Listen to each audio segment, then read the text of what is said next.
How long's it been? 2 years? 3? Doesn't matter. I'll spend 2 more years, 3 more, however many it takes, to make you a perfect game. I wished so badly to make it all come true for you, but I didn't know how. But now I do. I know in my heart you would have loved what I've built, and I need someone, something, to experience that love if you cannot.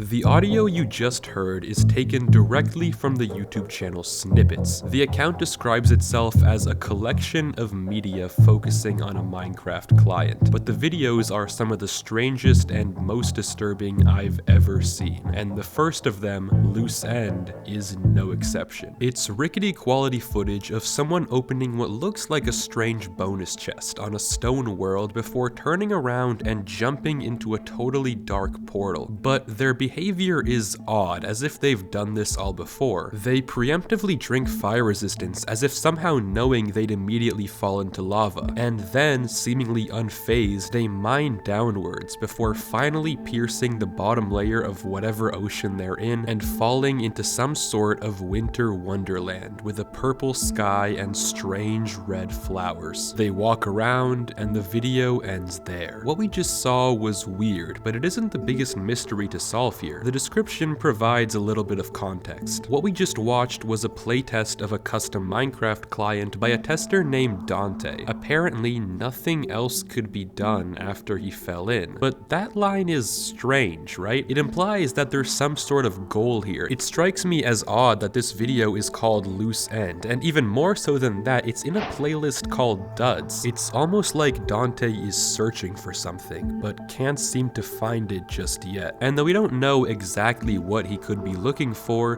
one thing is for certain. This strange Minecraft client is hiding something, but things are about to drastically change as we take a look at video number 2, Strange Situation. Dante stumbles across a white mass of weirdly shaped blocks in the form of what could be a gate of sorts. He breaks one and we see that it's called Whitroo, but suddenly something is off. This isn't Dante. In the previous video, Dante's hand looked like this, and the skin we see now bears no resemblance whatsoever. We're watching someone else. They briefly hover over an odd hook-shaped item called Tassite, though evidently it does have a purpose, as the player then uses it on Whitroo and suddenly a portal ignites. The player steps back, clearly alarmed, and immediately afterwards, we get this.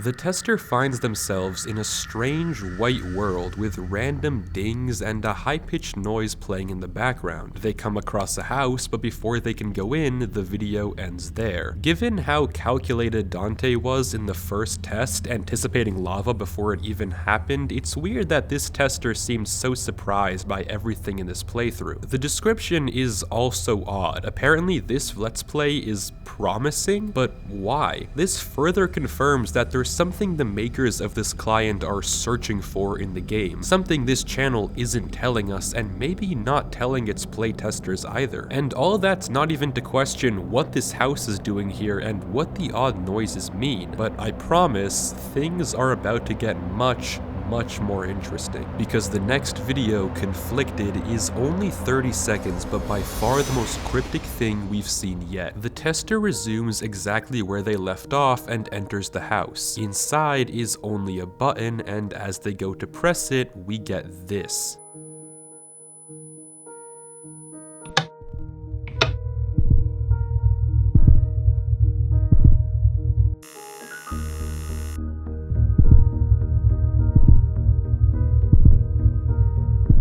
The static in the background stops, and we can hear the sound of a human heart start to beat. But just mere seconds after, the game seems to collapse, and the player gets reset to outside the house. Funny enough, we only realized what the button did after the recording. Sorry, what? In these 30 seconds, it's obvious that something is very, very wrong with this modded client. It isn't just some innocent developer's project. There's definitely something hiding beneath the surface. I mean, you don't just have a beating human heart playing in your everyday Minecraft version. This place means something more, and the house and white dimension are very clearly important to what they're trying to find. But the only way we can get more answers is to keep watching the videos. The next video, Loose End 2, features a player with the same missing texture skin as the one from before, but this time they aren't anonymous, and we learn that their name is Mick. He seems to be stuck in some sort of non-linear tunnel with odd particles splashing below him, though try as he might to sprint down this hallway, he isn't making any progress. It seems to be never ending, until finally, it does end. Mick drops down a hole, sees this strange face, and the video bugs out and ends there. The video doesn't tell us much besides maybe putting a name to the skin, but it's weird that this one is also called Loose End. Somehow, this video has something in common with the first one. Both of them failed to find the objective of this client. To uncover the truth of what that is though, we have to keep searching. But the next video is so strange, I can hardly even call it Minecraft anymore. Everything is warped and discolored to such an insane degree, it feels like a different game completely. This is direct audio from the video.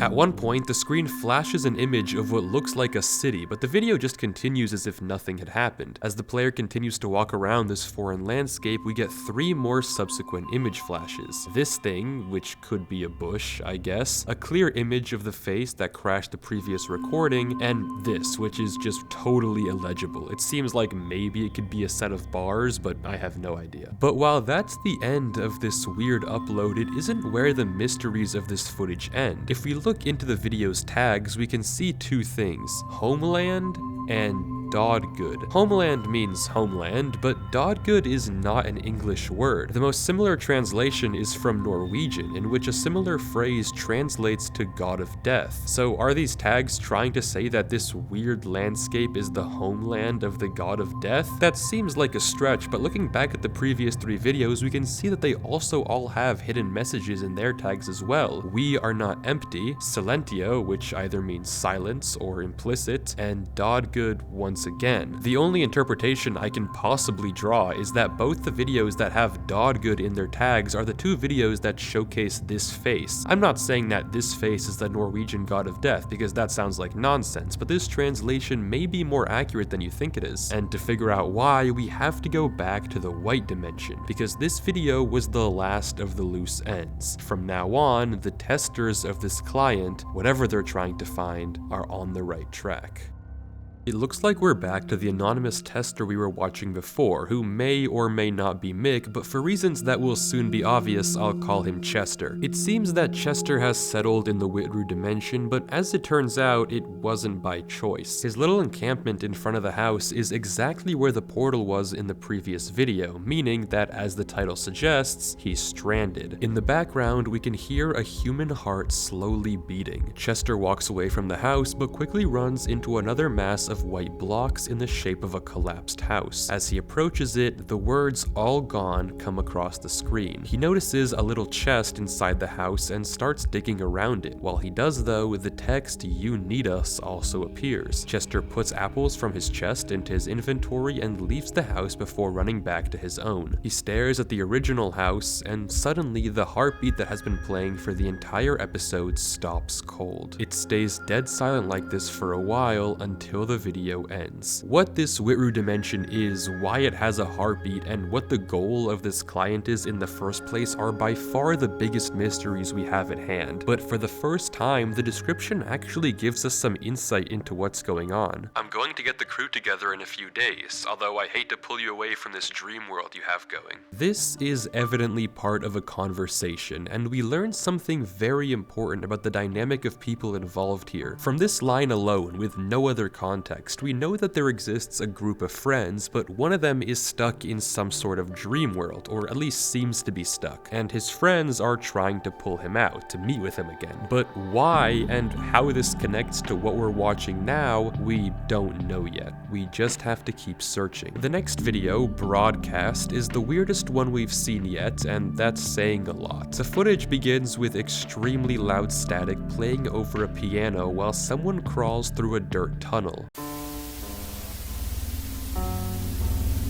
before suddenly it cuts, and it's a virtual reality-esque view of the Whitroo dimension. We can barely make out the inventory and see that it's the same as Chester's, and in the next snippet of footage we can see it was actually him who boarded up the house door. The screen cuts to black again, and the same images we saw flash in the Loose End 3 video now appear on screen for a second time. The static then suddenly stops before we see a red sun and the same smiling face of the Norwegian god of death. I don't have to tell you that this video is hard to understand. If we're going full symbolic here, the dirt tunnel may be a metaphor for someone feeling stuck, trapped by circumstance, though the implication that Chester is the one who boarded up the house and the weird re-flashing of the images doesn't really tell us anything, besides maybe the fact that this smiling face is a lot more relevant than we might have thought. The description of the video is just as concerning as the footage, and seems to be a conversation between the same two friends we saw last time. What the hell is this? Listen, you need to start talking to me again. Just because you're out of town for a week doesn't mean you get to ghost all of us and put things up without telling me. If I had to guess, the person talking is the same friend who was trying to get the crew together in the last video. The friend stuck in a dream world is becoming less and less responsive, and if the tags are to be trusted, they're slowly being exiled from their friend group. We're learning about two stories at once here. One, the strange client exploration we've been watching on screen, and the other about a group of friends that we've been learning about through the description.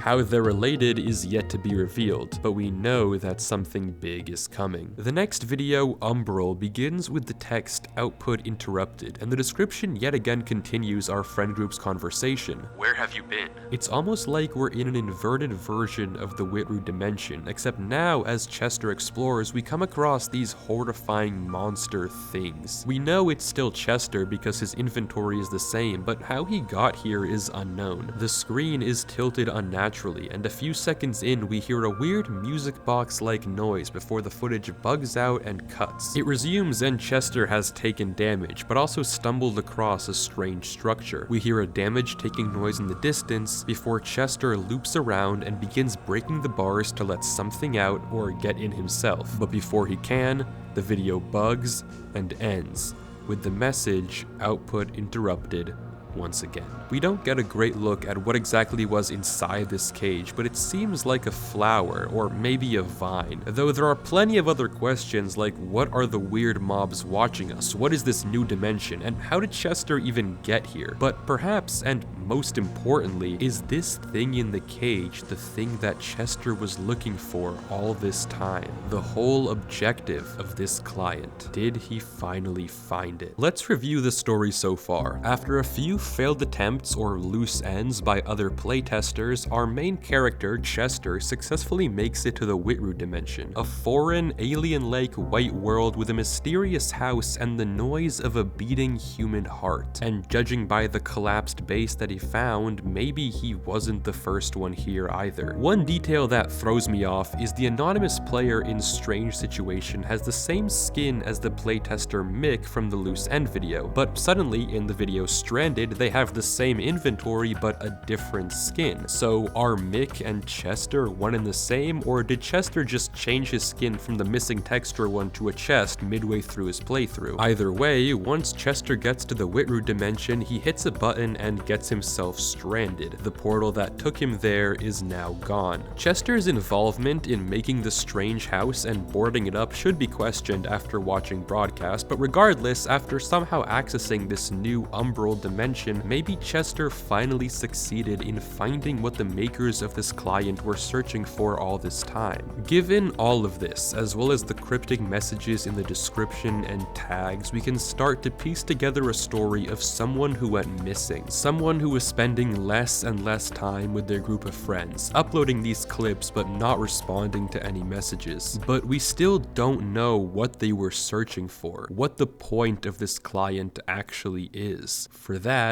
we have to watch the video Act 2. And get ready, because this is where things get really, really interesting. How long's it been? 2 years? 3?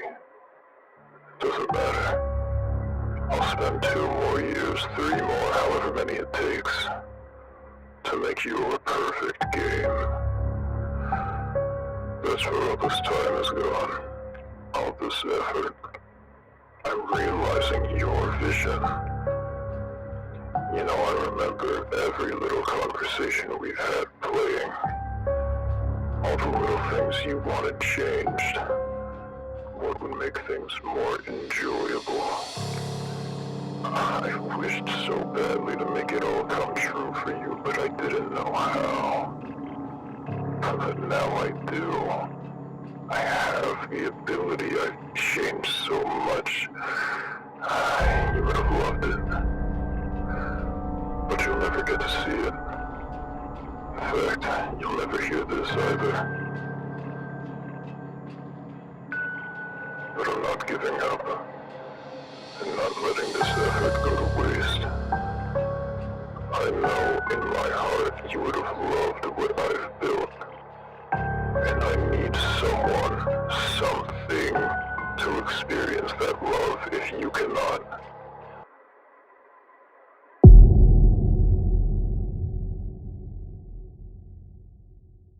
If we ignore the horrific creeper pig creepypasta looking thing in the background, this audio tells us a ton. For one, it fully confirms that this isn't some ordinary Minecraft client, it's a developer making a game for someone that they lost, hence the "you'll never hear this" message. Apparently, they've been working on this game for years. Whoever owns this channel lost someone dear to them and is making a promise to us that they'll make the perfect game they always wanted, even if that person isn't around to see it themselves. The final line, though, is ominous. Someone or something will experience this game, even if the loved one isn't around to do so. The implications of this are dark, though despite that, we're starting to understand everything that we've seen in a different light, and so begins the rest of Act 2. The next video begins with the same sun we saw at the end of one of the previous videos, and a player holding a music disc. We enter a house and read some signs. Hello, here's a first look at my upcoming Minecraft mod. As you can see, it has all new textures for the blocks you love. But not only that, I promise that everything will be changed. Stay tuned for more and I'll show you. By the end, you'll find that this feels like a whole new world. And you'd be right. I made it just for you. Can you discover the wonders and face the dangers of the new world? I hope so. I know so. Let's do it together. The person we're watching climbs up the stairs and plays the disc. If you're enjoying the video, then please consider subscribing. A lot of people watch these videos through but never end up subscribing, so I would really appreciate it if you could subscribe. It does really mean a lot. Thank you so much, and here's the actual audio of the disc. Beautiful. Right. I wish you could see it. I spent so long. I know you'd appreciate the world I've built for you. I took in everything you've ever said to me and made it happen. You know, I really got caught up in that speech back there. You'd know if you read it. Sometimes I convince myself that you're the one playing. If only. But I've accepted your absence, and this creates a new problem. Shh. Shh. It's okay. I made a solution, like always. This game wasn't built to be played alone. You'll see. This tells us that whoever was working on the client may have finally finished. They created a world for the person they lost, taking in every detail they ever mentioned, making it a reality. But they also say some very strange things. Sometimes I pretend that you're the one playing, and this game wasn't built to be played alone. It's the same kind of message as what we heard before, that this person is so devastated by the loss of the one they made this client for that they will force someone else to play in that person's place. There's just one more missing piece of this story, one more detail to connect this audio to everything else we've seen in Act 1 that will explain everything. The weird loose ends, the strange images, and Chester's entire arc. All we need to finally get it is this next video. Being honest, this is the one thing I don't know how you'd feel about. I mean, it's not your idea. That's really a first for this project. It feels wrong, almost. It feels like disrespect. I had my own ideas.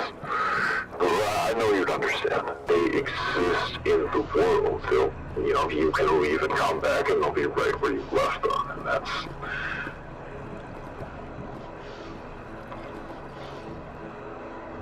And that bothers me. People have lives beyond the screen. They have houses, rooms, other places to go, and they will log off. They always do. But they have nowhere to go except for...